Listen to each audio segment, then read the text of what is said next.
perverts. It has been a minute between schedules and allergy season, Hell yeah. but we're back. We're back. Our eyes work again, Hmm. and yeah, we're living. How have you been, Dag? I've been doing all right.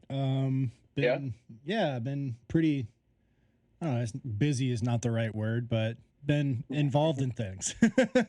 Been doing things. Been helping a lot of folks this week with their various projects. So it's been good. It's been good. it's It's great. finally warm Yep, here. yep, it's It's yard blooming. weather. Yeah, yeah. We my my wife also is jobless, and she's been in the yard quite a bit, Mm-hmm. and now has a pretty wicked case of poison ivy. Mm. Because every yard here has kind of an, what do you call it? A little bit of overgrowth, I guess, Yeah. in the back usually, where it's just like straight oak forest for like, I don't know, a 50 square foot area. And she was like dumping stuff back there. And Yeah. You of can't. course, there's poison ivy back there. So rubbed it all over her face. And Oh no. Oh God. yeah, she's in a bad spot. Yeah. But I at least only had the allergic conjunctivitis, which is just allergy induced pink eye, basically. Double. So yeah, Double yeah. pink So eye. that was a great time. It is an unfortunate side effect of the Miata, which is back, but it does continue to be a real monkey's paw Mm-hmm. from time to time. Yeah. Yeah. You gotta change your cabin filter. Well, the cabin filter is the atmosphere. Uh, Actually, the Miata doesn't even have a cabin filter. That makes sense. So, yeah, yeah. Like I went to change it one time, and there's just not even one in there. So, um, pretty wild. I mean, I guess the whole thing is so fucking tiny. I can't really imagine why. I mean, I guess it has an AC and shit, so I guess it's kind of gross. But yeah, I mean, I guess they assume that you're just going to air the car out Yeah. you know, every week, basically. So They also probably assume that you're, like a decaying old man and that the weirdest smell in your car is you. well, I have leather seats, thankfully, so they don't absorb the parts. That's good. So yeah, yeah. Well, what's been Um, going on? What have you been doing when you're not dying? I went to Pride at the Dragon in Tennessee. It's a famous road, for those who don't know, in the mountains, that people travel from all over the country, and even at this, all people came from all over the world. There was a guy from I believe Sweden Really? who just like saw it on the internet, yeah, and just bought a ticket and came and rented a car and showed up. Didn't know anybody. Had a great time. He's a very nice guy. Huh. But yeah, that was awesome. It's always great to be around those car enthusiasts. It's just a better atmosphere in a lot of ways, Yeah. to your normal car event. Not saying, my straight car friends are unbearable, obviously, because they would be my friends if they were. But it's just so much better of a vibe. Yeah. Like I just have, there's Dragon Fest for every fucking thing you can imagine.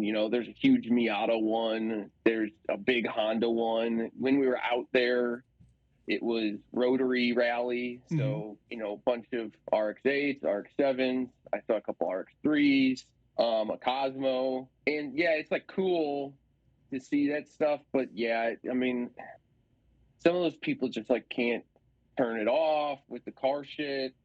They make a lot of "my car identifies as" jokes. They, it just kind of are enudiated with the masculinity Yeah. of driving fast cars, and it's just boring. Yeah. I mean, Ultimate. I mean, yeah, it I makes me posted it this week. uncomfortable. More car guys should try being normal. Yeah, And I it's like, mean, well, it's like, I'm weird. I want to keep like being weird is fine, but like being normal is a different thing. You should be able to like have a conversation with people. yeah, yeah. It's like I always joke with those folks that like Sarah will never go to regular car things, and she'll go to all those. She likes all the people because, well, yes, we do sit and talk about the nuances of year to year car releases, and many of the people there are some of the most educated car people I've ever met in my life. They are also willing to talk about another subject every Right. once in a while. So, to Sarah, who enjoys driving the Miata around and enjoys the track when we go to the track and things like that, but she doesn't give a shit about, if this has a fucking TH400 or a Hydromatic, like she doesn't give a shit about that. So, and when people do that, it kind of eventually just comes across as like a pissing contest. Sometimes, like, I mean, a lot of people who do it are just kind of, hyper fixated, I guess. And they can't even stop thinking about it, which I guess, whatever, live your life. But um, it is like a lot to go to some of these car events, and it's just like they won't stop, and it's like feels like you're trapped in like an internet forum post. It's just like no social skills. Yeah, you can't. All of Yeah, the forum reacts don't play well in person. The coy winky face uncle of the VW Vortex forum doesn't play well in real life. It's actually really creepy. yeah, it's just like incessant sometimes, and Yeah. a lot of my friends that I've made through cars are generally because we were at something and ended up talking about something else. For sure. Um, so yeah, but it was a blast. I had the GR out there, just absolutely torched everybody with it. In the group I was with, it was a beast. It was a lot of fun. We rented a boat, went out, and we tubed a little bit. It was a blast. Yeah, it was a great time to get out there. But yeah, other than that, yeah, not a whole lot on the hobby front. Kind of, I mean, I guess I've been bowling a lot, and so I won a tournament with Sarah, with my wife, and some other people that I know. So I got a little bit of spending cash, and I think I'm going to turn it into either pulling the CRX motor and rebuilding it, or doing a couple tweaks to the Miata. It definitely, after having it on the Dragon, I'm like, I need to get better tires on this thing. Probably needs new brake pads soon, which I have a set. I have a rear set from our good friend Pat, so I just need to match them with a set of fronts, and then get them on there. So yeah, so I got a couple things. I cut out the floor of the CRX, and that's getting ready to go. And so I got some stuff planned. I got the garden stuff is blooming. So I did, some fertilizing and trimming up, and I repotted a couple trees. And so, it's a kind of exciting time when the weather is getting nicer, but it's still not like unbearably hot, and the mosquitoes aren't biting me constantly while I'm out there. So Yeah.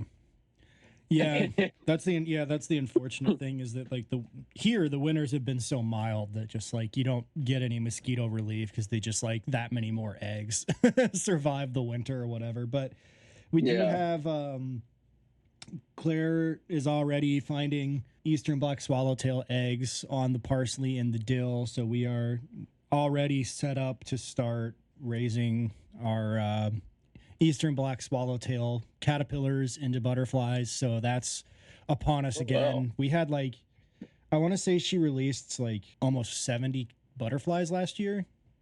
Oh, wow. We were releasing like 3 or 4 a day at some points. That's pretty cool. Yeah, it's a fun thing. So you're welcome to everybody else who's trying to grow parsley and dill and having it eaten by parsley worms. Fuck you. Who cares? You're not gonna make pickles. Shut the fuck up. We already know. Everybody knows your big garden you posted on Instagram is never gonna actually turn out to be herbs in your food. You're full of shit. Just let the butterflies eat it. Just let them do Oh, it, the man. butterflies eat the herbs. Yeah, so basically what they we initially, when we first started doing like raising the swallowtails, we were Yeah. using dill. But dill obviously is not like, it's not substantial, right? And they would plow through it super quick. So we realized that giving them the parsley is more sustenance, but you put like 2 or 3 clumps of parsley into the tank and you've got like 40 or so caterpillars in there. By the next morning, it's just stalks. Like they eat every single leaf. Like they're voracious. And it's awesome. You gotta put like 2 apples and then 3 oranges and then So 4 luckily watermelon. last year parsley just took over the raised bed, so it was like we had plenty of food stock. But like you can find posts where people on forums like, I started feeding these caterpillars and then like now every day I'm going to the grocery store and buying like $10 worth of herbs. It's just like people just driving themselves to insanity trying to raise them. But hopefully this year we'll get some monarchs. We've got a bunch of milkweed going, so I got one monarch caterpillar last year and then he ran off on me. I don't know where he went. So hopefully this year we'll get some monarchs going. That would be great. I feel better about that. The swallowtails live like 2 weeks or something. Oh, really? Yeah. But like the monarchs will actually like fly to Mexico and Texas and shit. Yeah, I know. That's insane to me that they're migratory. Yeah, so like I'd a like migratory to get in on that bug. action. Yeah, it's sick. Yeah. So that's exciting. But this week, I have had a couple projects. Been doing some tie dye. I need to get moved off of the stuff I'm working on now. I'm going to finally send 24 dyes to a head shop back home across from the Bradley University campus. So I'm going to send them 24 dyes. So that'll be fun to sell some dyes back home. Got some work I need to finish. I did some batik, but just like you have to boil the wax off of it after you use the beeswax to cover up the paint. And I just am using beeswax for the first time instead of a different blend of wax. And it's just been a fucking mess. The shirts are just covered in wax, but so that's a nightmare. Thanks. I photographed Brooks and Andrea's engagement proposal this week. So on Thursday, I went and set up a hidden GoPro and took, I think, 3 or 4 cameras out there and got some engagement photos. So that was my first foray into, being a wedding photographer. So got into that. Been shooting a lot of film photography over the past little while. I got like 8 rolls developed the other day. Dropped 2 off from Brooks and Andrea's engagement, and then I shot 3 rolls of film last night at wrestling. So got a bunch of film going. So been doing a bunch of shooting. Still got to finish painting up all my minifigures. But that's just, I haven't been doing that because I just feel like if I have the time, I need to be doing tie-dye. So got that, and then I've got to edit these pictures from the shoot this week. And yeah, maybe hoping to get back into, I need to make some kombucha this summer. Get that back going again, get the kombucha grind going. That's always a nice treat to be able to do that. I made a really good like jalapeno and lime kombucha a couple years ago, so I might try to run that back, see if I can recreate that. Get a nice summer slammer. Maybe get some bread going. Kombucha, but I like Sarah it a lot. likes to make it. I mean, it's really nice when you make your own. Just to fuck around with. Too sour. It's too sour for me. You can and too lactic. You can pump it full of sugars and shit and do whatever you want. Yeah. But I mean, I like shrubs, which is the weird thing too. Yeah. Like, I mean, that's even more drink vinegary. a shrub. I know. Yeah. I'm just I'm an idiot. Apparently. I've been drinking a lot of. We've got the Soda Stream. I know BDS and all that. But we've got a Soda Stream, and I've just been making tonic and bitters. And just drinking tonic and bitters, just like an old Italian man. So that's been going really well for me because I don't know, man. Beer gets my fucking sinuses going, and it's sad. I can't handle it. Yeah. I'm gonna have to be put down. Yeah. No, I'm still fine with the beer, thankfully. Some of it does, I guess. And when I would brew beer way back in the day, if I used like real fresh hops, it would always set my sinuses off Huh. like that. Yeah. So Interesting. it just sucks because it's like I think those are the tastiest ones, but it's Yeah. just like I can only make it through like one before Damn. I was sniffling. Oh, I forgot. But I went over to Kevin's to help him with the moped. oh yeah, with the Um, moped. yeah, the plug was fouled to fucking hell, which I'm not surprised by. It's a 2-stroke. So Yeah. we got him a new spark plug and got it to turn over. The tires were flat, so it was like we were taking turns riding it up and down the alley to try to get it to kick over, and like on a flat tire, we were just fucking winded. Real pathetic shit, but I got it to turn over and I Yeah. rode it up and down the alley, so we know it'll fire and run. It's got compression. It's got a new spark plug, so I think it's just been sitting long enough that it's gummed up. So I'm gonna replace the fuel filter, and then we're gonna pull the carburetor and clean the carb for him.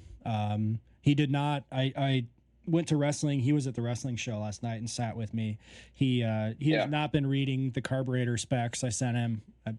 Been sending him the diagrams. He's We not. sent him the fucking repair manual. I Like sent him the 6 repair months manual. He's not reading it. He can't read it. He went to fucking law school and he can't read Well, this. This is he's light reading. He explained to my friend David, and he explained to his wife Callie what I had done and what we were doing. So he's at least experiencing it in the right ways. But Yeah, he's still a little bit nephew mode. When he was posting about it, I watched a few videos of a guy like taking apart the whole thing. Mm-hmm. And it looked, I saw the same ones. Incredibly easy and honestly looked very enjoyable. Like I don't like motorcycles. They're unsafe and they scare me. Yeah, I know you love safety. Yeah.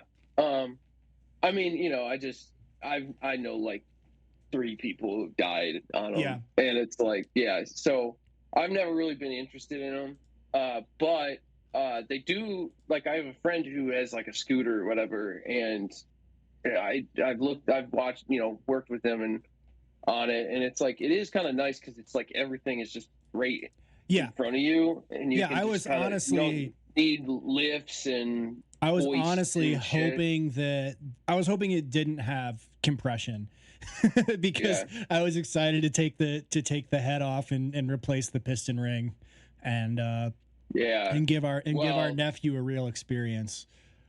It's probably for the best because then maybe the cylinder was warped, which would have been a bad thing. Been like, all right, Kevin, time to find out what the fucking machine shop is. All right, Kevin, let's start honing your cylinder. Yeah, go get some aluminum foil and I'll wrap it around a drill bit and we'll just keep going.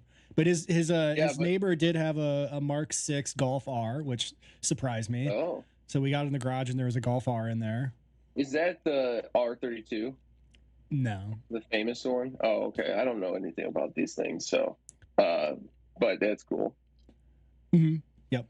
Yeah.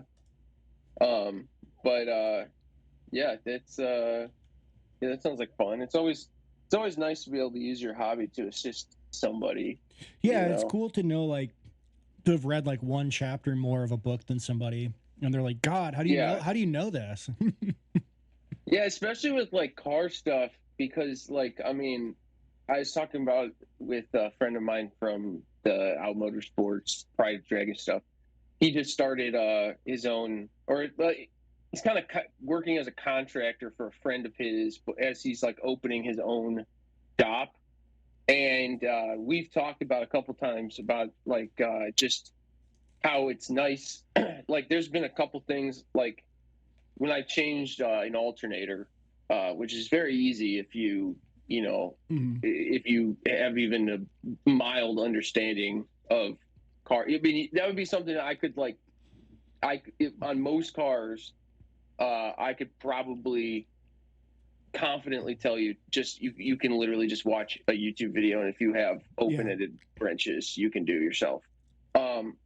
But when I was growing up, I remember the alternator dying on our car, and it was like a big fucking deal because we didn't know how to do that stuff, and my Right. parents needed their car to go to work, and probably like 400, $500 to get that Yeah. fixed. It And can that be was a it lot can of be a major money. setback. Yeah, and that was a lot of money to my parents. And it is always nice to be able to be like, someone's like, oh, I'm having this problem, and it's something simple enough like that you can be like, oh, you know what, like, we're I just mean, gonna go to AutoZone I think a fair and amount of they'll have it. people don't realize that like it is sort of a class thing that like when your car goes wrong, you just take it to the shop is like it's a little bit of a class thing. Whereas like, you know what I mean? If you've never been to like the AutoZone that's like out off like Cicero or like something like that, like you know what I mean? It's just like people aren't just white folks just take their car in and pay out the ass, and other people might try to fix it or do other actually do some work on it, because it's fucking it Yeah. can be exorbitant, you know. Yeah, no, it's a lot of money. I totally feel people like I've had friends on Twitter that are like, oh, they're saying like such and such thing is wrong with my car, and it's like, man, if you weren't 800 miles away, I would do that for you in an hour. Like, and it sucks because Mm-hmm. they're like, oh shit, like that's like $700 I don't fucking have. And it's like, it does suck knowing like I could be like, oh well, the part is $200, like, and I could install If that even on your if car. even And that, I mean, a lot of stuff. I yeah, mean, sometimes, yeah. like you look up like So how like what's a brake rotor cost, and like from the actual store, like an actual brake rotor itself, raw unit costs not very much. But you go to the depending on what you're doing, but most cars people are driving, I mean, you go to Midas and yeah, it's almost $1,000, and it's just like yeah, the to do the parts, the whole raw job, parts yeah. themselves, I mean, are maybe a quarter of that, maybe. Yeah, I mean, doing your brakes as fast as some of those guys do the brakes. I mean, like, they're obviously professionals, and they deserve to be compensated as such. But yeah, it does Yeah, suck. And I don't a want that brake much job. PB blaster in my fucking blood. I don't want it to leach through my Yeah, skin. I was gonna say a brake job would start entering the realm of like, you have to be a good friend, like, like I said, I got to do the brakes on my Miata, and it's like I know how to do them, and I've done them before, and it's not like the worst thing in the world, but it is like a pretty solid all afternoon of sitting in my driveway, So what I to want do is it. I want the fucking sports car endurance racing, like prototype hubs where like the hub, like it's just like you just pull the whole fucking thing off. Like when they do brake Yeah, jobs and that shit, they just like Lamar, they just like pull the whole fucking thing off. It's so sick. Those are like crazy yes. ceramic rotors and shit too. I do wish, yes, that my life in general had like a multi-million-dollar budget. Yes, I do. Yeah, hell yeah. And the team of engineers behind my life. Did you ever Yes. watch the documentary about the guy who was he running GTO? It wasn't GTO. He was running some sort of class, but they were like bringing weed in from like South America, Oh yeah, I did see so that that on they could Netflix. they Yeah, could fund his like sports car team. yeah, and he drove like the Indy 500 right Yeah, before he like got arrested. Yeah, I yeah. did see that. I think about that all the time when I'm like thinking about like how I'd like to get more into motorsport, and Mm-hmm. like thinking about how to finance it. It's like, well, that guy did it by Dentistry, yeah. law school, law school, selling drugs, NFTs, Yeah. years ago, or being a startup CEO. I mean, I was gonna say you'd be surprised, like when you meet people out there. Like some people, I haven't gotten, I haven't really been hanging out with like the highest levels of motorsport, but it is funny, like when you meet guys who do it fairly regularly, like at least once a month, and a lot of them are kind of cagey about where all their money comes from. Yeah. And it's like, I mean, and I think that's a big, like, I think it was Ken Block was like talking about like how it's like so natural progression that all those like skateboard guys and like just X Games guys in general like kind of all start getting into like motorsport Mhm. as they got older, because they're like they probably had like a financially lucrative investment or whatever, because they were kind of at the forefront of this like extreme sports Sure. movement. And they started, Ken Block's case, started a clothing company. And The official shoes of wearing your pajamas to the convenience store. yes. And yeah, it is. He said it's like just kind of like, oh yeah, it's kind of makes sense that all of us kind of started doing that like in our mid 30s, and because it's like, yeah, you can't skateboard anymore. Right. Like, and you're kind of like, well, I want something.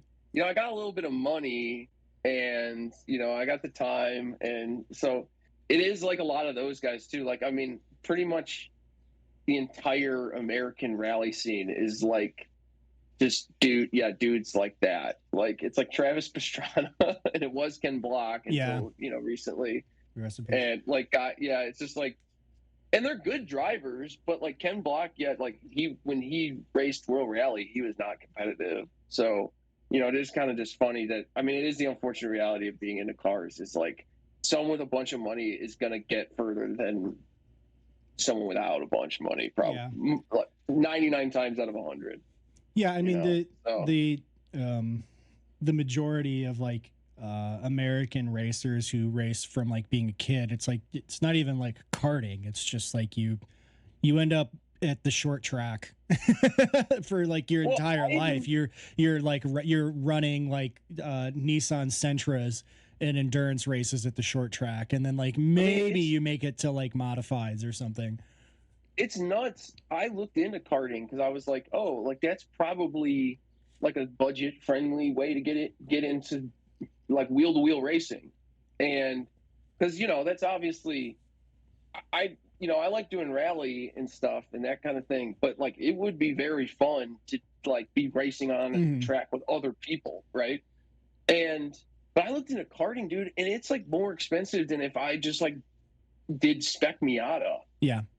Like it's great. Which, for those who don't know, spec Miata is basically racing like Miatas that are like exactly how they came out of a factory. It's like a very specific set of rules about like what you can use and stuff. And so it's called spec. So all the cars are the same. So in theory, it like promotes the best rate, like the best racer wins, because in theory everybody's car is exactly the same. But yeah, I was like shocked at how much it is to race a fucking go-kart.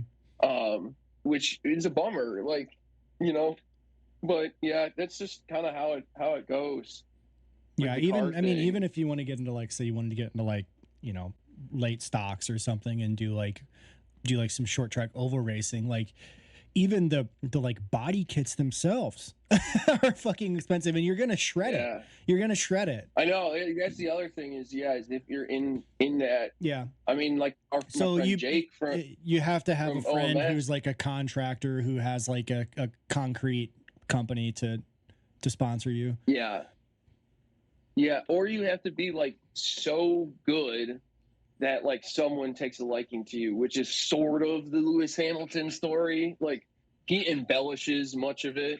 Like, his dad was like a VP of like selling software or something. Like, it wasn't.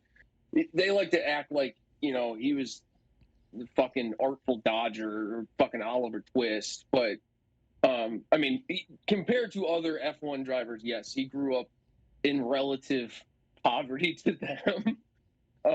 Which doesn't necessarily say a lot, but yeah, I mean, that's kind of like your two options is like be rich and then nobody can tell you to stop driving, or you have to be really good and kind of assuage someone who is very rich to say you don't have to stop driving. And it's just, it sucks. It is what it is. And it sucks that like even just driving a fucking go-kart around isn't even a viable option to get into it. So yeah. Well, I mean, I still think we should get as many Predator motors from Harbor Freight as we can and make a fleet of carts that explode and see where we get. Yeah, we could really test my welds. I mean, the unlike Black Friday, the Predator motor was like $110 for a 212 cc motor. Yeah. That's a pretty good deal if you're of the uncle's aptitude. Yeah, You're I well saw on your some way. guy, like, I was kind of like looking at it, and he like raced these like dirt track ovals with one, Mm-hmm. but they were so small, dude. I couldn't imagine doing it. Like, it looked like it'd just make you fucking dizzy as Yeah, shit. so I Like, was you were just watching like some constantly indoor. spinning. Yeah, they do a lot of indoor stuff like that with with cart Well, dirt then I track feel like if it's indoor. indoor, you're even dizzier because it's Well, fucking two-stroke yeah, motors. it's well known they run the Predator too. They run the Is that not a four-stroke two-stroke? Predator. That's a four-stroke? Damn. Yeah, 212, which is obviously not. Well, I guess two strokes are technically illegal to sell in any application at this point, right? Aren't they? I thought they were, because they're so fuel inefficient. You're not even allowed to put a carburetor on anything anymore. I think. The last time I thought about anything like that was in the first Obama term, that with the lead ban for children, they had overreached it to the point where like 50cc dirt bikes, right, like a Honda XR50, CRF50, whatever you will, was something that you had to say like was for like a 12-year-old child or bigger. Like, and if you know anything about how big a 50cc dirt bike is, like a 12-year-old is like 6 years too big for that. So like they would have secret shoppers come in, and you would have to like point people. You'd be like, oh, we don't have anything we can sell you for a 7-year-old, even though those machines have been engineered to be for children in power and size and handling for years. But the concern is that like the valves, the fucking valves are lead. And it's just like, look, if my kid takes his 50cc four-stroke apart and starts sucking on the valves, then like he's a genius, and he needs to be anchored and weighed down because he's a fucking genius. He's a genius. Let him suck on some lead, you know? So I always just thought that was fucking stupid. Yeah. Yeah. Well, before we get too off the rails into turning this into a car podcast yet again, we always have our heavy discussion. And I guess what I was thinking, it's a meditation. Today, it's not heavy. It's a meditation. Yeah. Yes, it's the opposite. It's enlightened. Yes. Tomorrow, actually, when we're recording this, so probably by the time you hear it, it will be closed. But the bowling alley that I bowl at and have made many friends and really learned how to bowl through, it was sold a few months ago after a long and protracted period of selling it. Closing tomorrow. I just was at the party where everybody kind of paid their respects, I guess. Looked at, there were a lot of old photo albums. I mean, this place is fucking old. I know a guy from my league, and he had a photo album, a bunch of pictures of his brother who just passed away, of them, same lane in the league in like 1973, I guess the thing that I want to, think about is just kind of how a lot of these things that we have to do, the places we have to engage with, or the things we have to engage with to do these things that we like and bring us community and bring us personal fulfillment. The means of providing that are always at the whims of someone who generally does not care about that part. And it sucks even more because this is an independently owned place. And like I said, it's very old. But it was filled with leagues every single night, 6 nights a week. It had at least one league going, probably at any given night, at least 30 of the 40. As much utilization as you could expect. Yes. And because when I was looking into it as it was selling, the business model for bowling alley at this point is more family fun center, where they want high turnover. They want people come in, bowl 2-3 games, buy food and drinks and leave, and then get as many of those people as you can. So league based, like bowling alleys with a lot of leagues are very rare. But despite that not really being the business model anymore, that does mean you have pretty much guaranteed income constantly from the league people. And so this bowling alley was making money, actually. My friend is the manager, and he knew that it was making money.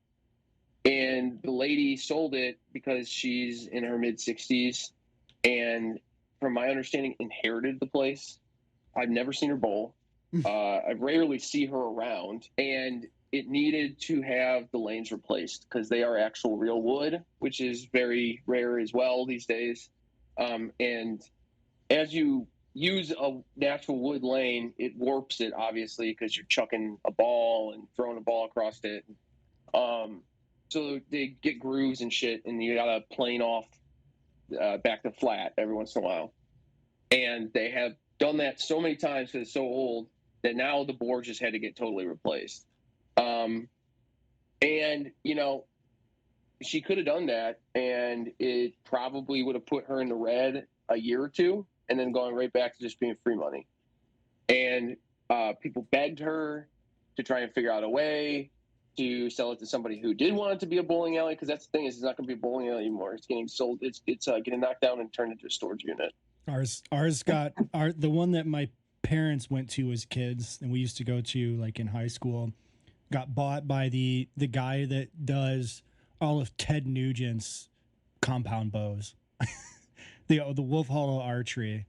Fucking archery people bought our bowling alley, fucked the lanes up to make them into a diner so you could eat in there, and then turned the other half into an archery range. And now it's just derelict because that didn't even last a fucking year. Who could imagine? But they did. But they did have duck wings, so we did eat duck wings. I mean, I guess not a good trade-off. At least you could say at least that was somebody buying it with the intention of like bringing people joy, I guess. You know what I mean? I don't think so. I think you could make an archery range in a fucking Morton building. You need a pole barn for an archery range. You don't ruin a bowling alley. Yeah. So it's just, it's just infuriating that, this place and community, it's a lot of people. It's all sorts of people, lots of, mail carriers. It's a gathering place. I mean, we've nurses, teachers, just normal fucking people. I mean, we've talked about that a lot. I mean, people need places that aren't church. Yes, and also that aren't explicitly a bar. and honestly, it's like you don't need axe throwing. You can go bowling. Like axe throwing is trying to take like the same idea, a thing that you only have to do a couple times, and you don't even have to be that good at it. Yes. But axe throwing is purely that's the fucking concept of a real estate gentrifier. It's purely that. And I think that bowling alleys more so, like axe throwing is gentrification bowling to me because it's in all these new places. And bowling is in all of these places where people just view them as like properties that are lower value than they could be in 10 years. And they're prime targets. Yeah. Like it's a prime target. They're huge. They're large buildings. And they're not, and they're all exactly. And they're not fun to, and they're not that fun to operate. Yeah. I mean, that's the thing. So I read during all this, Defector actually had an article about candlepin bowling, which is like a different form. And it's very rare now to even see one of those lanes still. And they talked about AMF, the bowling conglomerate, kind of in the late 90s, early 2000s, kind of made this push. And they, as they went public, claiming that there was some sort of untapped entertainment market in bowling alleys. And they said the stock price is going to be $90 a share in 10 years and blah, blah, blah. And they actually bought a bunch of these candlepin lanes, and they don't make the machine anymore, like the resetter and the ball return. They don't make those machines anymore. Like the people who made them, they've long passed into the next dimension, and they So a lot the guys who are maintaining these candlepin alleys have to kind of utilize old machines and figure out parts and whatnot from them. And AMF wouldn't even sell them the machines; they destroyed them because they viewed it as competition. And instead of preserving this kind of like quirky cultural institution full of people, the people operating those places are kind of, doing it because they love the sport and they love the atmosphere and they love their community. Too. Yeah, very regional. It's like it's like a New England thing. And because it didn't serve the almighty dollar, and private equity needs to extract as much as it can, private equity said, no, actually, this is not important to us. You're going to cost us money, so we're going to destroy this thing and possibly send it to extinction. Like that's their goal, is to make 10-pin or candlepin bowling extinct, because that's costing them money. They view it, people who go on candlepin bowling would be going to AMF's lanes if they didn't have it. And so this is kind of the same thing with this lady selling our alley. Is it's just like, oh, because it was more prudent for her to take the cash, to just cash out, she just ruined the lives of like 400 people. Like that was the transaction in her head. And people are very pissed off, obviously, by this. Yeah. They're not, they keep saying, like, I've met a lot of people that are like, I'm not going to her other alley now because she owns another one. Okay. And they're like, I'm not going there. Fuck her. Yeah. And it's like, yeah, damn. And it sucks. And now I gotta go to an AMF. AMF sucks. It's not for bowlers. It's for people fucking around. Yeah, it's the mall. Which fine. It's go have fun. Go have fun. I'm not trying to say that you have to be a high level bowler, but it was nice to have a place where it was bowler focused. Like everybody who bowled more or less at Village lanes, which is the lane that's closing, they were about bowling. They took it seriously. And because I was in that atmosphere, I learned so much more and got better at bowling so much faster, because I was surrounded by people who cared about bowling and wanted new people to come and get good at bowling, because they love it. Yeah. Because bowling is fun as shit. Here, Fireside Bowl, down on Fullerton here in Logan Square, the only reason it survived the 90s and the early 2000s is because they were hosting fucking punk shows there. Right. AFI, Unwound, June of 44, Hum at the drive-in. Yeah, I mean, all these bands you can find on YouTube. You can find all the shows in there, and the fucking ceiling tiles were like falling on people in the middle of these sets because the place was just falling apart. And the stage is still there. It's very funny. I mean, we've bowled league there before, and it's fun, and a lot of the shit doesn't work there. But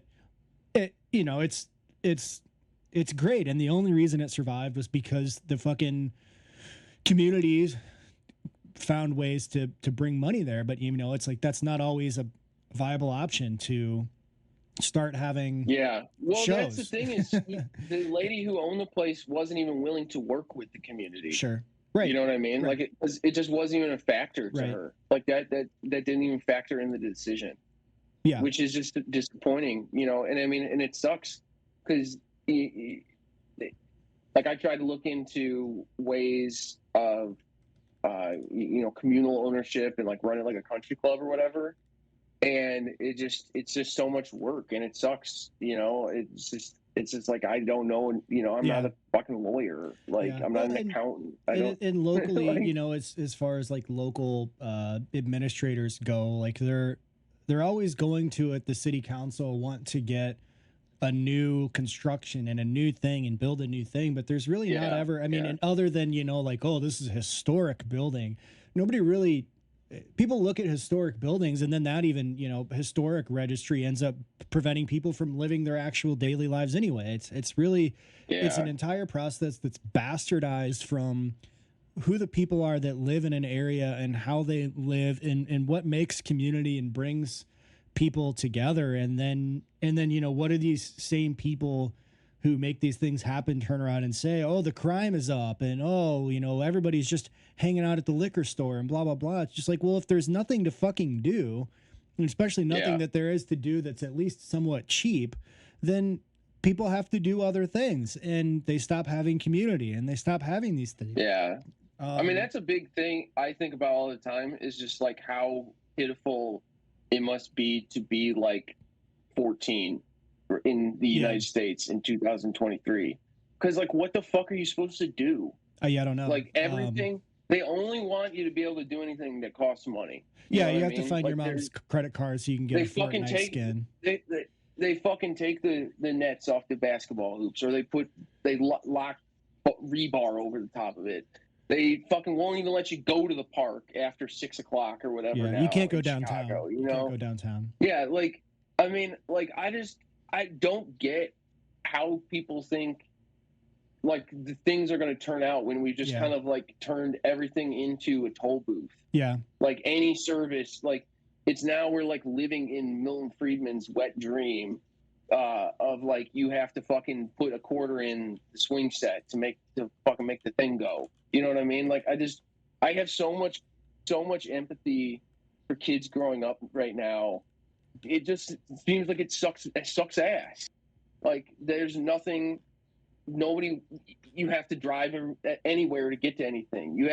There's no free entertainment. You don't have a fucking job. What are you supposed to do? You know what I mean? Like you're 14. Like I have complete empathy for these kids. I'm much older than that. And I don't have a job. Yeah, exactly. Yeah, I have empathy. Well, I don't have empathy for your situation, but hey, I got laid off, man. Hey, I got laid off. I didn't do anything. But yeah, it's just a bummer that like everything has to, like, we can't even just have things just because they're nice. We're at an inflection point of like extraction. It's just there's so many people. Nobody's people are like having totally a blast. Fine with it. Like they conceptualize things through that lens themselves, and it's like they don't see a problem with it because it's like, oh well, that's it's like scientific fact that this is how the world is supposed to work. You can't just do things like like that, and that it drives me insane. Like I am actively being driven insane by this mentality that we have in the United States like that. And I mean, obviously other places, but it seems like other places they at least acknowledge that they need to have to do a bare minimum of like providing a reason to live. Well, I mean, I think the thing that sucks the most is it's like all of the stuff that has been transitioned to is, so it's like, it's not that there's like a carny who wants to create the world's best mini golf and go-kart place, right? Like it's not even like the spirit of like what Pigeon Forge was, which was just like this fucking carny trap where you get stuck in honey. Now it's all just like, so it's such a corporate fucking thing. Yeah, like, and that's like my corporate. Like I didn't grow up in like suburban Chicago, but like it fucks with my head to leave the city limits and get in the suburbs of Chicago because like there are so many of those, like they feel like proto gentrification places, of these places that just exist to like take a part of your weekly expenditure. Like that's the fucking point of the place, is to take a part of your weekly expenditure. Yeah, and it's not like it's not to give you anything, right? Yeah. Exactly. It's not like, hey, we had an idea to make a bowling alley that has a mini golf course next to it. That's where I went as a kid all the time. I went to Mount Holly Bowl. They had a big castle and you know, and all that stuff, you know, and arcade and all that, and it was fun. And we went there to spend time. But like, you know, it all comes with an app now, right? You download the app and you give them your email and you get reward points. So you keep going and you give your loyalty. They don't even run Groupons anymore because it diminishes their brand to be associated with discount. They don't give a fuck if you get a discount. Fuck you. You're coming. Yeah. You're coming over. You're coming over here. That's a great point. That a lot of this stuff that we get now that is provided to you does not feel like it's provided because like someone was excited to do this. I mean, want a fucking carny. I think that there was kind of a movement, you know, in the past 10 years where people did try to come back to that, but even that's now gotten co-opted into like fake restaurants or fake axe throwing bars. No, no, not even that. The the Instagram selfie pop-ups where it would be like, here's a derelict building in Goose Island, and now you can get in a big yellow slipper. If you were online dating 5 years ago, every other picture you saw was a selfie in one of those ball pits, like the ball pit from the Comic-Con ball pit. Yeah. It's like that. But people are like, wow, I'm so glad I paid $30 to take a selfie in this fucking ball pit. Like, what are, I mean, God, we've been fucking, it's insane. There's no, the carnival isn't coming back. People don't swallow swords anymore. There's no gimmick. There's no, I'm working into a shoot here because this is why I just try to take people to actual wrestling. Because I'm like, at least they come out. It's true. They come out and the guy who is a sports betting guy is like throwing money down and trying to bet on wrestlers in the middle of the match. The guy who's a superhero is pretending to be a superhero. At least fucking try to sell me what's happening, man. You go to God. Well, the guys and stuff like that, are definitely more like, I want to provide a good product because I care about this. Like, and they're like, I'm not trying to say that doesn't exist anymore, but it's definitely getting swallowed up. Yeah. And that's the point, like, of, I think, a lot of, like, just everything. And that's what's so depressing to, like, live here and live in this time, is it's just like, you are not allowed to just, like, enjoy things or do things for, like, it's like they talk about all the time at Defector. It's like, when they were at Deadspin, they were making enough money. They were making as much money as they needed to make, but that wasn't enough. Right. You can't just do You can't just do something for the sake of, like, making a living doing what you want to do. Like, that's not enough for these people. Like, you have to keep making more. You have to fire somebody because that's money we need to have. Like, we need that money. There's a point. Like, there's a point where the only way to keep the chart going up and to the right is by cutting every cost imaginable, and it doesn't matter if the quality is tied to that at all. And that's the, even, like, just the depressing part where we're at, is it's like, now a lot of the only things left to colonize, because that's what it is, it's colonization, and it are these, like, last vestiges of, like, niche interests, and it sucks because a lot of this stuff has just existed beyond that. Like, it's, a lot of times it's like 2 or 3 small companies that comprise this industry, or, stuff like that. And it's like, oh, but now it's like, oh, well, we see some possibilities for economic growth in these industries. And it's just perverse to treat some of this stuff like art, or, bowling, or even, like, shit like that. It's just perverse to treat it as an industry, as opposed to, like, human expression and enjoyment. Yeah. So, yeah, but yeah, I think that's a good place to put a pin in it. It's just, and that's why we like doing these things, because it does help us feel free of that. Even though you're constantly swimming upstream against it. But I have to go bowl my bowling tournament, so I'm going to miss our conversation coming up. But so yeah, Dag's going to talk to Charles while I go hopefully win a bowling tournament, and it'll be my last time bowling. Well, I guess I'm bowling one more time, but it'll be my last time bowling in, like, a sanctioned event at my favorite spot. So rest in peace, Village Lanes. You were a very important part of my life for a year, and I will miss you. Damn. But we'll talk to you. I'll talk to you guys later, and then Dag's gonna keep it going. Yeah. All right. Well, we'll be back with Charles. All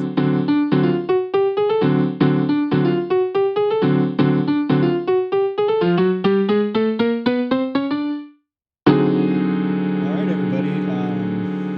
Adam has disappeared in some sort of mysterious event.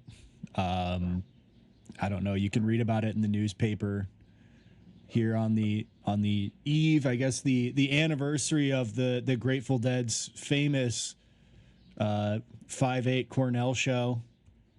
Adam is gone, but Charles is here. We've got Charles from E1, from what are Plenty we of other doing? You're junk, you doing a know. bunch of stuff. The bands, the shows. Yeah, I can't help You can myself. see him on. I used to be able to see you on the blue line. I don't know where you're at now. Yeah. Oh yeah, I'm still off the blue line. Like I'm in Avondale. Oh yeah, you can see him on the blue line, Yeah. waiting at the stop for every 25 minutes for a train. What's up, man? What's been going on? Oh, nothing remarkable, but I'm always doing something. I guess well, just to go back a second to before we started, you were saying that Adam's out with a case of double pink eye, and I was wondering, is that two eyes or is that one eye that has 2 things going on? Mm-hmm. Each eye is severely puffy, and pink. He looks like I don't know if can you see that. He's got this thing going on where he looks like he's been on the lam for some time. Yeah, it does kind of look like a mugshot or something. Yeah, he's been riding across the desert in a sandstorm against the wind into the sand. But he's struggling right now and hoping that he'll be feeling better tomorrow. But it is funny to have your buddy be like, "Hey, man, I've got double pink eye." All right, man. It's like, well, he could have covered it up. People are only going to hear his voice, so he could have done sort of like a Jordan flu game, But yeah, I mean, honestly, it's podcasting without your eyes is one of the hardest things you can do. but yeah, hopefully he'll be back. But I feel great, and I hope you do too. Yeah, I mean, I'm glad he's not here because I didn't want to catch pink eye from him. Or maybe double pink eye. Even. Yeah, if he turned his video on, we probably would have at least got single pink eye. I don't know how contagious that is, but the other thing we were talking about before we hopped on was just that, I mean, obviously with things like, everybody's working and has things going on, and then you're trying to be like, hey, let's do our stupid projects where we get together and waste an hour or two and try to have fun, but also try to, get these things out in front of people. Like it ends up being a lot of work, coordination, project management, all these things that aren't like a lot of fun. So what have you been getting into lately to bring the fun to yourself and to sort of have your enjoyment with all of these things where you're kind of creeping into things that are very fun, improvising and joking and making fun of Branson, and how are you finding joy outside of Branson? Yeah, it's interesting for me because it's almost like there's like a spectrum from professional to hobby that can be very blurry, of like almost everything I do is kind of hobby-ish, but some of it's also very professional because there's money involved in it. You have to treat it professionally, right? So it's like, I guess ironically, I guess E1 is like my most professional thing just by virtue of the fact that it's where I make most of my money. So to like develop, I don't know, you have to like develop this mindset where you're still having fun, and it needs to be fun to do it so that it's like people can tell. If you're just like phoning it in, people can tell when they listen to it that you're not having fun, right? So like it needs to be fresh and fun, but also we have to be serious, and like it doesn't matter if we don't feel like doing it. We just have to do it every week. You know what I mean? Yeah. And I think that's, I do think that's something that, within hobby, I think that's something that you actually do need to have. I think you do need to have, you need to develop a muscle for doing it when it's not great to do. You kind of have to, I mean, and you can determine what rate that is, but like you have to get up and milk the cattle and, let the chickens out and do that for the things that bring you joy. Right. Yeah, like I agree. It's whether you're making money on them or not, like you just have to keep doing it. And especially when your friends are involved. I mean, I guess that's the special layer of this form of bullshit, like, why do we do this? What's the masculine urge to record yourself talking to your friends over beers? And it's like, it's at the end of the day, you are hanging out with your friends. Yeah, totally. You're hanging out with your friends. It's a good time. So you should do that and find ways to have that community. I think very similar to music in the sense of like, you could just practice at your practice space and never play any shows or anything. But at some point you're like, oh, we do this enough, we're good enough at it, we should play shows and get other people involved. But then there's just more and more, even though it's still a hobby, there's more and more responsibility around, like, we got to practice every week, guys. Like, we got to be on top of it. And like, you were saying it about like tabletop gaming too. Even if you just have like a friendly D&D game, when everyone keeps canceling every week, it's like, come on, guys, you got to be like reliable and consistent. You know? Well, that's why at this point, like, I really enjoy doing like one shot stuff, because my buddy Jackson will just be like, hey, I've got 3 different games I'd be open to DMing this weekend. Whoever's available, we need like 2 or 3 people. And it's perfect, because then it's just like, hell yeah, man, I'm in. Let's do it. Let's just you know, I'll be a backwards camera operator, and we'll do this reality show in a haunted casino. That's great and easy, and it's 2 hours and it's done. Very low inputs, very low investment. I love that. But then it's also like, our D&D characters just got accused of killing, you know, the Fairy Queen.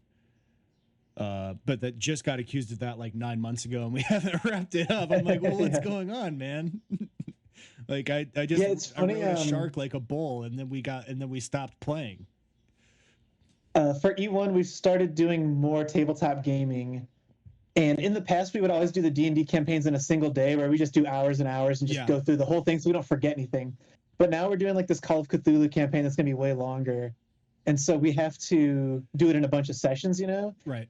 And even just like taking notes to remember what happened last time and like writing it down and stuff. Like, especially because it's for E1, it's like we owe it to the listener to not forget everything that happened. Are you, so you consider doing the like a DFW thing of just putting out footnotes on each episode?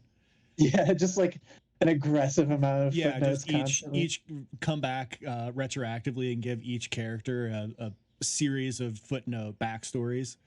Yeah, and the footnotes take longer to read than the episode takes to listen to. Yes. Yeah. Do people still read Infinite Jest on the train? Probably. I don't know. Yeah, it's hard to tell with e-readers now. You can't tell when somebody's reading Infinite Jest on the train. Yeah, that's exactly. Something that's really changed in Chicago in the past 10 years. It gets harder.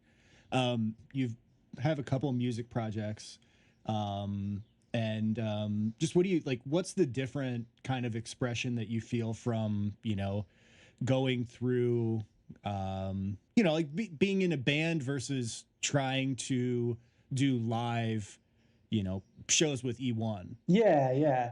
I think the more time goes on and the more that I realize, like, oh, I'm in my 30s now, I don't have time to waste, the more that I kind of see even my like for fun hobbies as being something that needs to be taken at least a certain amount of seriously. Of like, it's not like when it comes to music, I'm not really trying to like monetize it aggressively, but if I can make a little money off of it, that's better than making none, kind of, you know what I mean? Yeah.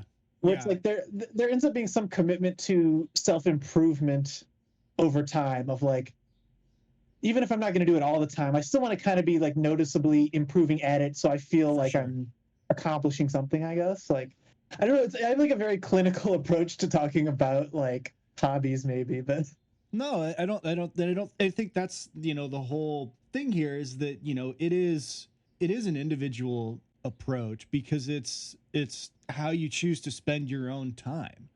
Yeah. And I think that's the, you know, that's the beauty that people have so many different ways to do that. And some hobbies are very much leisure and some are creative, and creativity can mean so many different things, you know, like, you could use a hammer in a very creative way, you know. Yeah, like true. It's not, you know, it's not just sitting down and painting something that's creative. But you know, I think it's interesting the just like different dynamics of, you know, riffing versus kind of like laying out a musical structure and coming up with a concept of what does a band sound like, you know, and different kinds of approaches. Like there's a lot of different things that you can get into with that. And even like, playing role play games, you know, is its own thing of like figuring out how to interact with other people and do things like that. I think maybe one of the best things about podcasting and having to do it so relentlessly because we've sort of chosen to do that, I think it's kind of affected how I see everything else too, in a good way. Of it's good to just be prolific and not be precious about how good any individual thing is, you know? Like you could obsess over a song for like 5 years and try to make it perfect. But I think there's virtue in, I mean, not being like lazy and just like tossing it aside, but just like always pushing yourself to move forward rather than just dwelling on everything. Yeah. I think there's virtue in, I mean, even though like it kind of sucks with podcasting because you have to be so prolific that sometimes it's just like, oh, I wish we could just do a smaller quantity of stuff, you know? Like, yeah. But there's something to the mentality that it's good to just keep pushing yourself and keep going and not get hung up on any of your own insecurities about like, is this funny enough? Is this good enough? Like whatever, you know? Yeah. It's a weird place to have that level of ego. And I mean, I think for me, it was just like doing charity streams where it was just like, it's one thing to just put a stream up or just put something out and just be like, that was funny enough to me. But then when you're actually like trying to raise money and trying to do things that actually you care about, you know, beyond your own ego, it's just like, oh shit. But then once you do it a couple times, you're like, oh, like we can just spin this up in a couple days. We can just do these. Yeah, things. totally. It doesn't have to be the most perfect thing. And the people that don't like it weren't going to like something I was going to do anyway. Exactly. Yeah. It's like that Simpsons joke. Do you know that episode I'm thinking of, like where it's like a band that's like Garfunkel and like all these like second fiddle players, and all the crowd is just booing them, and Lisa's like, why did they pay to get tickets just to boo them, you know? It's such a like an accurate thing of like, why would you think that people would show up because they hate you? Like they're just not going to pay attention to you. Yeah, for sure. Yeah, it's hard enough to get anybody to give an hour to what you're doing. Yeah, exactly. But yeah, I mean, it's that's fun. And how did, like, we talked before in like guitar chat about, you know, like venue booking and all that and stuff, and how that's changed. How does sort of the a business side of being involved in this kind of change how you've interacted, or just enjoyment of doing these things? Definitely after the pandemic, everything is worse in that regard for like everyone. I guess I was surprised that it's worse even as a podcast, where like our overhead is so low and what we need from the venues is so simple, that you would think it would be like more harmonious than being like a touring band or something. Right. But still, like venues post-pandemic are really just like nickel and diming you for a million different things, and so much more just contentious and like, I don't know, it's such a pain in the ass. But I guess my thought on that is that it helps to just know people in the community who can then just be like, oh, I'll book you here and I won't do this to you. You know what I mean? Like that's true of any creative community, broadly speaking, is the more people you know and trust who are like good people, the easier it is to like spare yourself some of the indignities of dealing with exploitative venues or whatever the problem is. You know? Yeah. Or even having, you know, even if you don't have people on the you know, promoter side, knowing from somebody with some experience, like, hey, what's going to happen when I try to do this thing? What are people going to what are people going to expect of us? Your elders, your folk who have gone out there before you and figured out all these things the hard way. Yeah, it's so helpful just to have people who like to do the same thing you like to do and can give you hard-earned advice, I guess. Yeah. And that goes for any, like, I guess that goes for both like sort of a professional thing and a hobby thing too, of like, no matter what your hobby is, if you want to sort of continue on a path of like self-improvement with it, then it's always good to have, if not like a mentor, then someone who kind of keeps you accountable of, this is something that comes up a lot with writing, where people ask Branson this more than me, but it's usually like, how do you like stick to writing and do it consistently and whatever? And to me, it's like having someone to hold you accountable, either by like showing each other your work or by writing together at a set time each week or something. That kind of stuff is so useful to making you like productive. And when you have someone to be accountable to, you can't make excuses like, oh, I'm not inspired today or whatever, you know? Yeah, I think I've talked about this before, but like I remember on like when we had our like college senior walk, there was like some guy who was like in the master's English program, and I don't know why, but he was like in our living room of our like 3-story house at like 5 a.m. And like the conversation we got in, he was like ranting about how people want to be writers, but they don't want to write every day. They like only write when they're inspired. He was like losing his mind about this at like 5 a.m. on one of those days where he'd been drinking since 8 a.m. the previous day. And it was just like, yeah, man. I mean, I've always believed him. I'm like, I agree. I think you're right. That's correct. I agree with that. You know, so I mean, even if the person you're accountable to is yourself, and I think we're gonna try to start in the Discord. We're trying to get together just like a loose writing workshop to like get together maybe once or twice a month and just, you know, whatever people are working on, just like hey, give somebody 5 to 10 minutes worth of stuff to read and then ask what you want to ask about it and then move on, just to like it goes a long way to help. Like, not only does it hold you accountable to be like productive, but it also creates a community to receive the stuff that you're creating, right? Like, it's like a virtuous cycle where if everyone's reading and writing each other's stuff, then there's a lot more reason to keep doing it. Yeah. And you know, varied stuff I think very much helps, you know, doing different things, trying different ways to do things. I mean, I think that's how you understand and find different ways to make the plan work for you, to find ways to, at least then, you know, it's like you find your path to like something that still feels exciting. Like you're working the same sort of things out of yourself, but you can feel like you're doing a fresher approach if you're got at least a couple different irons in the fire, you know? Yeah, absolutely. So to speak, you know, because I agree with that too. Of like, it's good to do a lot of projects, like to me anyway, because I think it kind of like alleviates burnout where like, if I'm sick of thinking about music, then I can just go write something and vice versa, you know? Yeah, you can, you know, or you can cross channel and get the Black Flanders.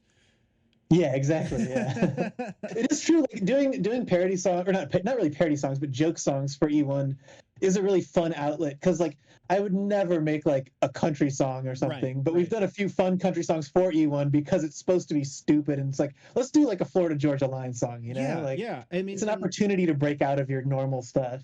But I think that's where, you know, people get caught up all the time, and I get it. I've been there before too. It's like, how do you write lyrics to a song? What do you do?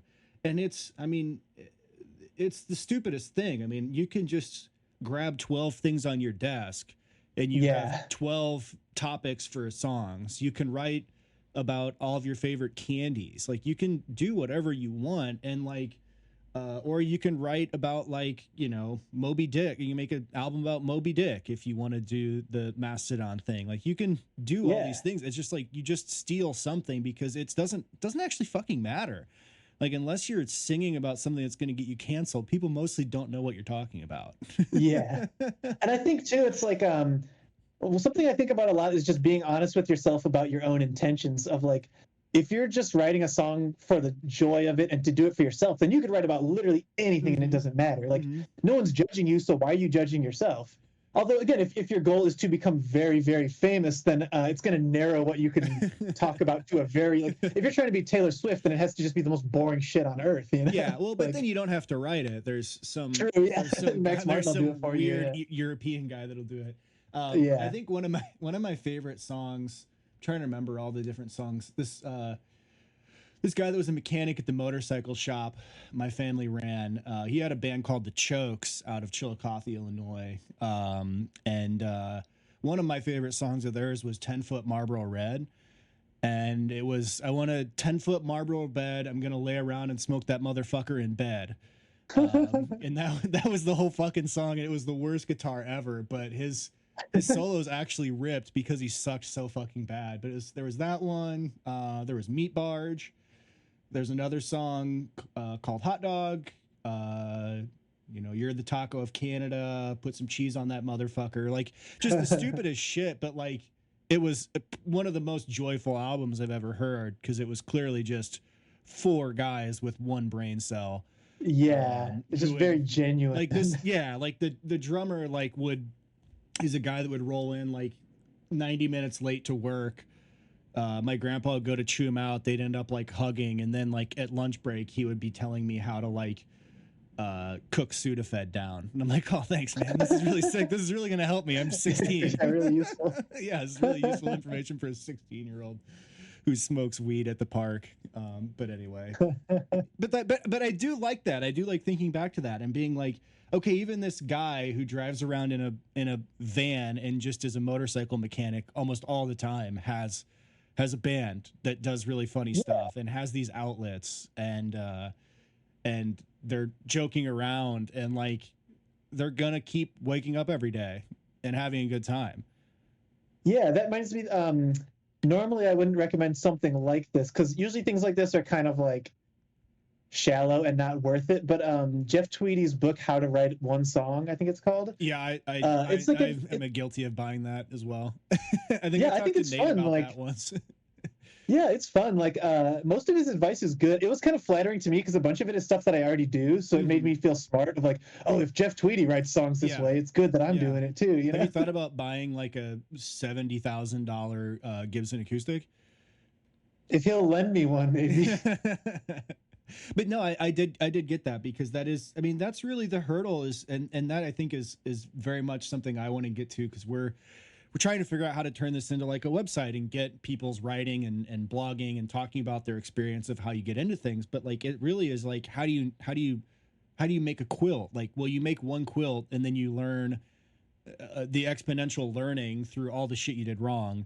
Yeah, exactly. Invaluable, and then you just continue learning there, which is why starting anything new is very exciting, and why I think that like even if you're going to work through one medium, you should try it in as many ways as possible so that you can just continue, you know, finding limits and learning and experimenting. And you don't have to be like I studied experimental research design. I studied how to like do that, but like I am not scientific when I tie-dye. I like really should sit down and like journal like, okay, I'm using these chemicals. It's this temperature. I did this preparation, but I'm just like, oh, well, fuck, that didn't work. I guess it's because I got too drunk. Like, whatever. Like, it doesn't matter. Like, I'll just try it again. But like, it's not science to me. It's just making things. Yeah, and it's always like, what do you want out of it, and being honest with yourself of what is my goal, because music can be that way, where music can be extremely scientific and mathematical. Of you're like, oh, I'm gonna do the song in 7/4, and I'm gonna do like this Mixolydian thing, or it can be I just pick up the guitar, I don't even know what key I'm in or what I'm doing, and it's just what feels right. Yeah, like it's totally up to you as the person doing the thing. Yeah, whether you want to analyze it or not. But like what you were just saying about like quilts, so you just make one and you make another one, etc. It's like, I guess that's what I was saying about like trying to be prolific and not being too precious about things. The more you do it, the better you'll get. So it sounds stupid, but quantity over quality is kind of true up to a point of like, once you develop enough skill and like taste at the thing you're doing, then maybe quality becomes more important. Well, I think like today, you know, like they're purging all of the inactive accounts. So like all of I know it sucks, all of the so like all of the old Twitter accounts where like they would get 100 faves on a tweet and you'd be like, holy fuck, this guy went fucking crazy. He went crazy. All those accounts are gone, and like you look back at those and you're like, oh my god, everything they posted, because they would post like 1 or 2 riffs a week, and you're like, fuck, those accounts were so good. That's over, man. That's fucking over. Yeah. Everybody went political, and now they went back. It's done. The day of low volume posting is over. Yeah, absolutely. It's over. Just fucking do some shit. It doesn't matter. Yeah, especially with posting, no one cares when you have a bad post because they'll just forget it instantly. Posting is the most expendable thing you can do. You know? They'll just mute you. It's fine. It's fine. Yeah. It's whatever. It doesn't matter. They're not ride or die, man. You got to get the groaners where. Yeah, it's although knowing Elon Musk, it's like he might just reverse this tomorrow, like he often does. Yeah, it really doesn't matter. He comes up with the worst ideas that anyone could ever possibly think of, and then 24 hours later is just like has to kind of like pretend like he's not walking it back. There is a level where I actually like respect that more than what most like product leaders do, which is they just like decide something and then just continue against headwind, where he just like throws out a complete windsock and just like, well, all right, guess not. Like, I'll do a poll. Well, I guess not. The problem is just that the quality of his ideas is so bad. It's really always not very good. It's really not. It's extraordinary how dumb. Like, I always knew he was like dumber than his proponents believe, but he's way stupider than I ever could have believed a year ago. Even like, he's extraordinarily dumb, petty, thin-skinned, selfish, egotistical, bad person.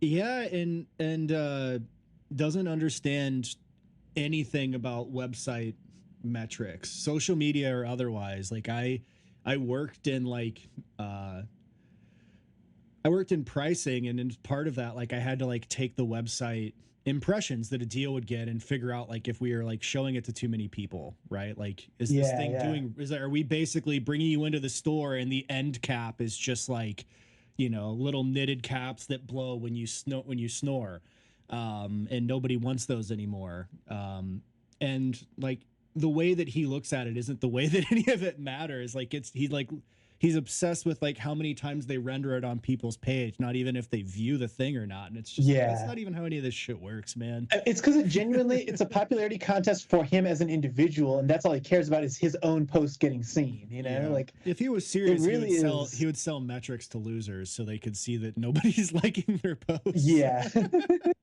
But anyway, It's like he's obsessed with Twitter because the one thing he wants is to be funny and affable, but it's the one thing he can never have because he's just not funny. So it's truly like the thing he's going to obsess over more than any of his other companies because he just wants to be someone he can't be. God, he like yeah, it's sad. He wants to read Laffy Taffy jokes at like the Second City. Like, Yeah. he wants to like get up on stage and like everybody's like, okay, give me a scenario, and then he's like, who let that let that sink in, and they're like, what? We were at a baseball. There were times in the past baseball game where scenario. Like I in the past before he owned Twitter would look at his likes tab, and there were times when he seriously had just liked like 20 Family Guy screenshots in a row. Like that's just who he is at his core. I mean, I can't be mad about that, and I can't be mad about all the people that have been muting me while I've been rewatching Larry Sanders show. So just know that I'm not reposting every Larry Sanders screenshot I could, and man. That's probably getting toward the top of my list of shows I know that I need to watch that I haven't. Oh my People God. recommend it so often, and I never have. God. It's man.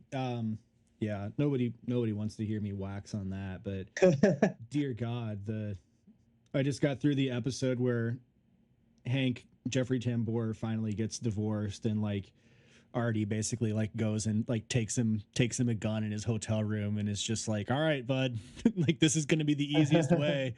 And then like he comes back to Larry, and obviously it worked. And he like shows it to Larry, and Larry's like, oh my God, the divorce gun. like it's his producer tool that he uses on all his diva talents. But yeah, just like, I don't know, just shit like that is, we need these writers, man. We need these writers. Absolutely. These actors can't come up with this shit. I want to be optimistic that the strike will yield something positive, Yeah, it's hard. I mean, but I think this is like, I mean, obviously people are like, well, people do creative stuff all the time and they do it for free. Like, why do people need to like earn livings for that or blah, blah, blah. But it's just like, well, like, as much as you guys can tour and do shows and sell out venues, and people can download things and listen to things, like none of these shows exist without those writers and those people that are creative, and those are people that are like working it as a craft. I know like when Alana, I don't remember what her handle is now. It used to be like Lanyard Twerk. Like when she was doing like riff tracks, I know like they would have to get like, you'd have to come up with so many jokes for every like 15 seconds of some B movie. Like you need a dozen jokes for every minute. Yeah, totally. Of thing. And so it's like you're watching a B movie. Well, not the documentary B movie with Jerry Seinfeld, but you're watching a B horror, and I mean it's work, it's labor, it's time, and it ultimately comes down to just who reaps the rewards. Obviously, of like it doesn't even matter if a show is good or bad. If it's making money, then the writers themselves should be getting much more of it than the executives who don't do anything. You know? Well, and even no matter what it is, I mean, I really do appreciate even the sense that like, I see some of the stuff that like other people are watching. I don't like it, but it's like, it's obviously put together in a way that a lot of people do enjoy it and do want to watch it. And, ChatGPT can't do that. And, I know everyone still enjoys making the images. It's funny sometimes, but, it's just, I do think that, there are people that can draw those things, man. You have to hit the DeviantArt people up. You have to let them draw you Shrek as a cat boy. Like let them do that for $5. Like they're really less expensive than you think they are, and they turn things around quick. Yeah, I think too that gets back to what I was saying about like community in general. Of like for E1, we have our friend Titus do a lot of the artwork just because he's reliable and we like him and he's creative and he's funny. We're never gonna stop giving him work because we trust him and we like what he does. For sure. It's about like those kind of personal connections too that kind of go beyond just an image in the abstract. Well, and that too is where, if you do happen to make any amount of any money, if you accidentally can happen into that, then you can like route it back into your community, into things that you know and that you love, and keep that going. I mean, that's the exciting thing to me is like if we get a website, it's like then we get to like work with our design friends, and we get to have my friends come over who know how to code, and like now they're involved in a creative project where otherwise they're spinning up code for some company and doing all those things. And so it's like people get excited even to do their job for some other purpose. I'm always surprised. Like I love doing that. I love pulling people into projects that other people wouldn't expect them to do. And I feel like I've really learned over the years that almost everyone is more like multifaceted than their outward personality would seem. Of like people who make very grim and serious music also like to do like a stupid comedy podcast too. You know what I mean? Like everyone always appreciates those opportunities more than I would have ever expected them to. Yeah. And it's just fun to kind of creatively cross-pollinate, Yeah, I mean, I was very moved by how the people in Canada, like when I went to Winnipeg a couple months ago, like everybody there was like ready to like shoot the shit and banter and go back and forth, and it was awesome. It was just like, man, these people are ready to shoot the shit and banter. But like so many people are, there's just like there's just like a little learning curve when you like put people on something to going away from how you would talk and sitting around a table to like, oh, okay, somebody else has to listen to this who wasn't here. We have to give them context, and we have to like fill dead space and lead each other into questions and like make this feel like something that's engaging and interesting and listenable. But it's just you do one or two, and then you realize what the little tricks are and how to keep things going and how to lead a conversation away from something or towards something else and try to make it interesting. Everything is always a work in progress, whether as a hobby or professionally or whatever. Something interesting to me, like during the pandemic, I really started watching a lot more just like full live shows of bands that I like when there were no shows to go to, And I think it's fun. I don't know why this is the band that's coming to my mind, but this is just one example. But something like a band like Interpol, where everyone knows their first album was their best album. If you watch them live, they were actually a better live band 6-7 years after that. Because they're just tighter and they've done it more. Right. Maybe they're not writing the best songs, but they're actually better musicians. Like even if like their creative output didn't get better, they actually did improve at doing the thing they do because they do it all the time. Like. I don't know how valuable that observation is, but well, no, I think it's interesting because I think there are especially in that context of music, it's like there's stuff where people are like, we don't know how we're going to play this live. We tracked this in a really crazy way, and like we're not going to be able to reproduce that or things like that. But also like, everybody like wants to be a gear essentialist. Like you have to play this guitar into this amp for this thing. And then you go see like say Failure as a band, and they're just like playing through modeling amps, and they just have like Sun cabinets just for looks and just as PAs for people in the front row so they can hear the guitar. Like they're not using they're using modeling shit, and it's all set in, and they turn on the computers and it's all there. Like it's like everybody has condensed their stuff down and has everything set up in such a way like everybody matures, and it's it's interesting. It's a very cool it's wild to see like how the gear reviews have changed away from being like, I've got 30 different analog things running something, to like, I don't know, it just goes into this thing. Like even getting outside of like newer modeling technology though, the truth is that that's always been true of someone who's a really interesting musician who just has one rat and a tuning pedal is still going to be way more interesting than someone with 30 pedals. You know I what I would mean? love Like, to see a band with one rat. yeah, that's it though. Like, or actually, what that band, this band Cola that formed out of the band Ought.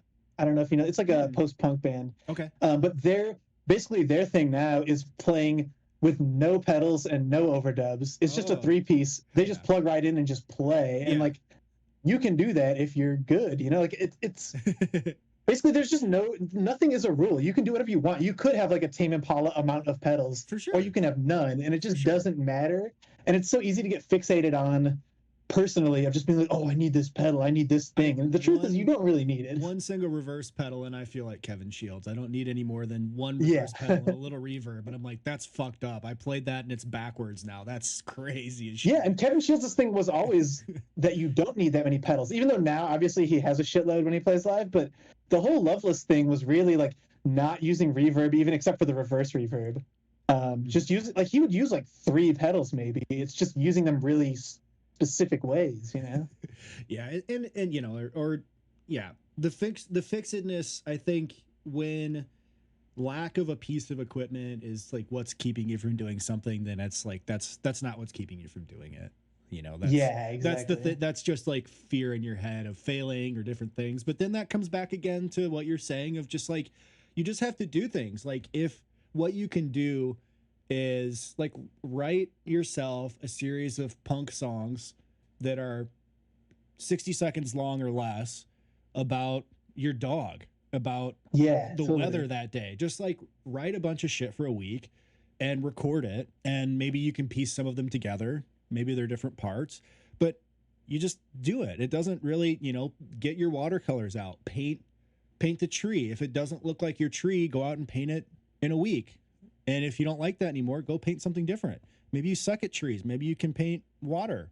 I don't know. Like, yeah, just like don't get stuck in these things. They're all, I think that there's an aha moment that comes from not necessarily bashing your head into the wall, but like you have to kind of feel around the wall. It's like you're in like a dark space and you kind of have to feel for where like the door frame is. Like when you get up to pee in the middle of the night and it's dark and you're like, where the fuck is the end of the bed? You're feeling for it. But once you realize it, you're like, I know where everything is in this room. And that's kind of, I think what like dabbling in these things is trying to find the way to get yourself a bearing and figure out where everything is and where you can work out of. And you're going to stub your toe, but you have to like hop on one foot. Yeah, absolutely. Especially in the earliest days of doing something, I feel like you get those moments a lot more of like when you learn just to play like a scale and you realize that you can do it and you're like, oh, that's like a great feeling where, oh, this thing I couldn't do last week, now I can do it, you know? Yeah, getting to becoming a blues man when you learn the pentatonic scale is the great joy of music. Exactly. Once you know how to slay, how to lay down, and then from there you got to just get a blues driver and a twin, and I don't know, you got to decide what type of guy you need a guitar of. And you're a guy. You're a type of guy. Yeah, and you get a $70,000 acoustic guitar to be like man. Jeff Tweedy. Yeah, man. You can get your son over and get a band with your son. Start him playing around. Do all sorts of shit. But that is a good book. I have enjoyed and got some snippets from that. If you are looking for something for inspiration on writing and thinking about that, what do you got going on the rest of this week? It's a good question. Just constantly recording podcasts, so there's plenty of that. Yeah, glad to. I've been in a good spot. In terms of music, I feel like I've really honed in on writing stuff that's very riffy and fun lately, where like I sort of like now that I moved recently and I have more space, I can just keep all of my instruments out all the time. Yeah, that's such a game changer in terms of like just being like sketching something out in Pro Tools and being able to just pick up a bass, unplug it, plug in the guitar, just keep unplugging things, and just you don't have to do it. Like the act of taking something out of a case is a good reason to not do it at all. You know, it's a huge hurdle, and just having it right there is huge. This is something when I did like exercise motivation research in grad school, and something is like, you know, like how do you go to the gym every day? It's like you have your exercise clothes with you when you go to work and you don't go home. Yep. Because you go home and you turn the TV on or play games, or you don't want to change. Like, you have to remove the little levels that will block you. You have to remove your obstacles to just getting started. Yeah, that's exactly right. Of like, I used to be living in a huge building that had like 100 units in it, so it had like a gym in the building, so it was easy to go there. And now that we moved, I just bought a stationary cycle because I'm like, I know I'm not going to a gym in the winter. I'm just never going to go. But since I have this stationary cycle now, I use it every single day because it's just right in front of me. Yeah, we may or may not live half a block from one, but I'm not going to it. Exactly. Yeah. Seriously, I wouldn't. So In like February, I would not go. I just got a pull-up bar. I'm just gonna do that. That's my thing. Yeah, that's the way to go. Do that, and then I got to get the bike tuned up. But any shows coming up? Nothing right now, but I'm kind of in the mood to get that going again, both for music and for E1. Yeah, but yeah, get a see show how to it comes read together. so I can walk over there. Yeah, totally. Hell yeah. Well, I think that'll be it for us. I think unless there's anything else you want to dig into. No, always fun to chat. Yeah, man. What do you think you'll paint the walls other colors? I think in this room we're just gonna keep the one accent wall. Yep. Is it a lavender or is it like mauve? Yeah, I think I would call it lavender. I'd have to ask my wife what the shade is specifically. Is she a designer or just no, she just has a better eye for that stuff than me. Yeah. I know some people are like designers and they like could like guess the hex of something, and I'm just like, holy shit. Oh yeah, that's crazy. Wow. Like the Japanese paint match guy on Instagram that Brooks sends me. Oh, nice. That is a cool skill to have. I mean, It's actually it is actually really sick. I've never had luck. That's another thing too, like with having a hobby of just getting good at something like that it's just like when you can tell what key something is in or something like. Musically, there's so many different ways to develop that type of skill too. Yeah, including just listening to bullshit. Yeah. Enjoy it. Well, thank you for coming. Hopefully Adam will be down to like 1.5 maybe 1.5 pink eye or something by tomorrow, and hopefully they don't catch him. I know he's on the run on the lam, but thank you. Always a pleasure to chat. We'll see you soon. Yeah, see you out there. See you around.